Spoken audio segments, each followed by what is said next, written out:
Assalamualaikum warahmatullahi wabarakatuh. Kami dari kelompok 5 yang beranggotakan Nur Hasanah, M. Al-Farisi, saya sendiri Zura Fadilah, dan Melisa Jumainah. Pada kesempatan kali ini, kami akan menyampaikan materi tentang Islam dan persoalan prenata sosial yang meliputi bahasan keluarga sakinah mawaddah warahmah, ukhuwah Islamiyah dan ukhuwah wataniyah, serta Islam dan politik. Pembahasan yang pertama ialah keluarga sakinah mawaddah warahmah.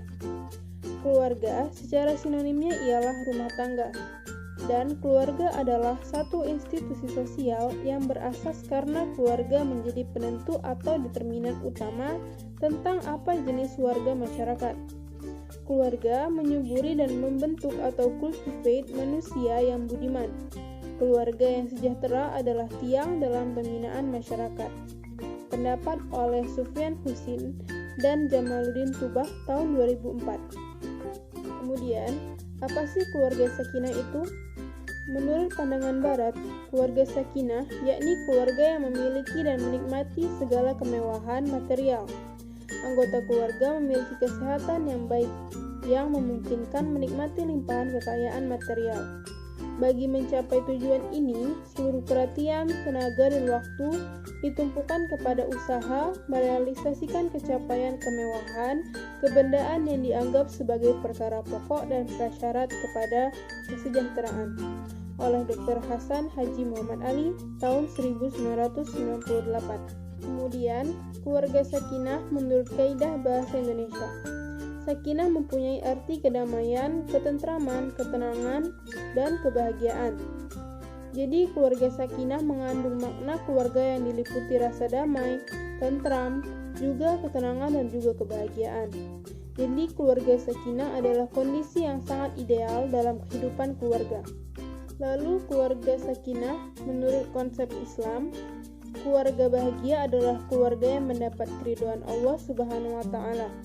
Allah Subhanahu wa taala ridho kepada kebahagiaan mereka, dan mereka ridho kepada Allah Subhanahu wa taala.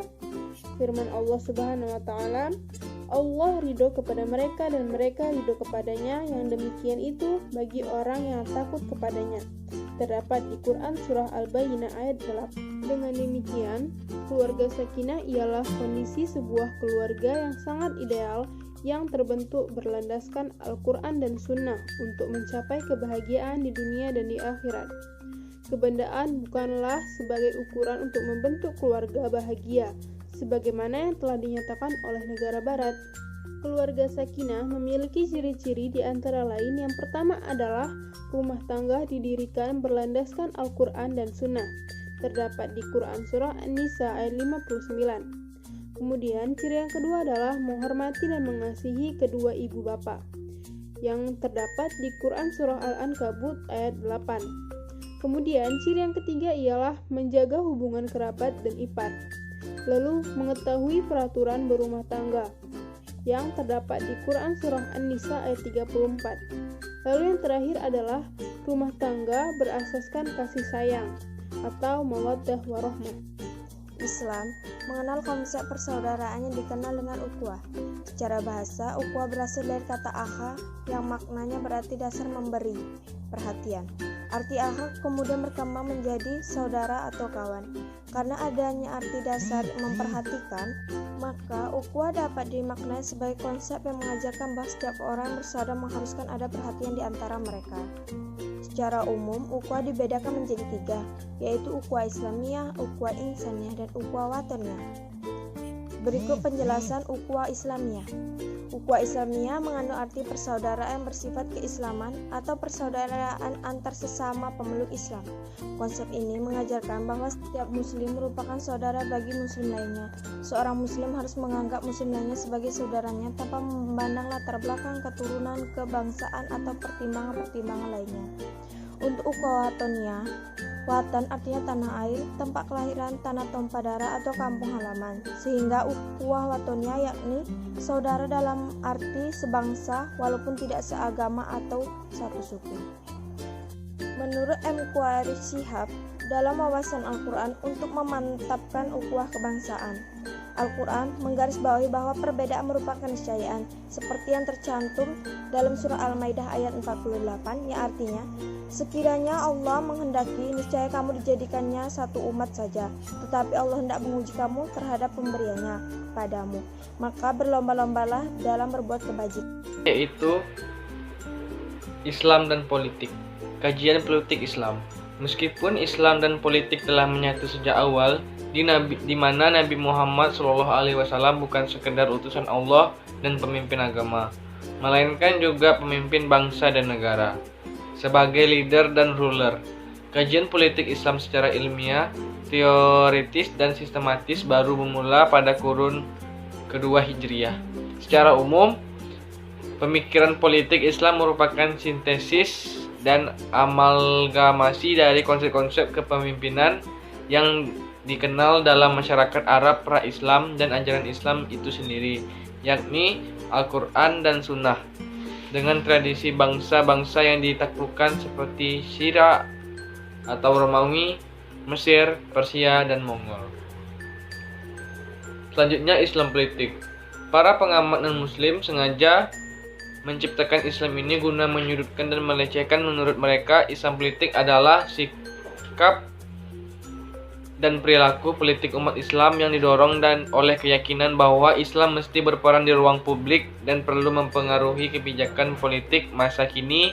Istilah kontroversial ini merupakan pakai untuk membedakan antara sikap apatis atau pasif sebagian orang Islam dengan sikap sebagian lainnya yang sangat aktif berpolitik.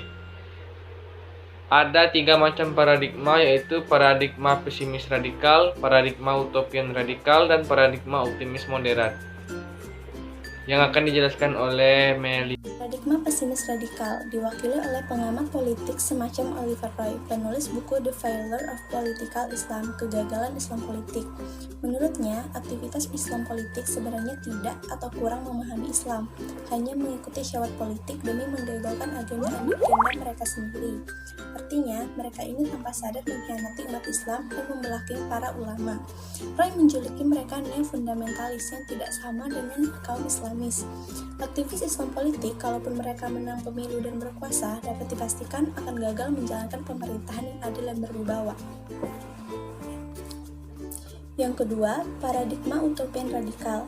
Bercita-cita mendirikan sebuah negara Islam dan bukan sekedar berjuang mewujudkan aspirasi dan membela kepentingan umat dalam bingkai demokrasi negara modern. Paradigma ini diwakili antara lain oleh Abu al-A'la al-Mahdudi dan Sayyid Qutb yang mengedepankan konsep negara bukan berdasarkan kebangsaan atau nasionalisme, akan tetapi negara berdasarkan agama, bukan berdasarkan kedaulatan rakyat yang atau demokrasi, akan tetapi berdasarkan hukum Allah atau syariah. Gagasan ini tentu saja dianggap utopian karena amat sukar direalisasikan pada zaman sekarang ini, kecuali dengan revolusi politik yang menumbangkan pemerintahan yang sedang berjalan. Itulah sebabnya gagasan ini dijuluki radikal, sebagaimana lazimnya kelompok revolusioner disebut atau menyebut diri mereka forbidden of course. Dan yang terakhir, paradigma optimis moderat. Paradigma ini tidak sependapat dengan Oliver Roy. Bagi mereka, Islam dan politik tidak perlu dipertentangkan. Agama dan negara tidak mesti dipisahkan. Politik Islam bukan dongeng, melainkan pengalaman dan pengalaman lebih dari 1000 tahun lamanya. Dan karena itu, Islam politik bukan utopia atau angan-angan belaka. Bagi orang-orang seperti Natsir misalnya, Indonesia bukan negara sekuler. Islam politik tidak harus menempuh jalan revolusi.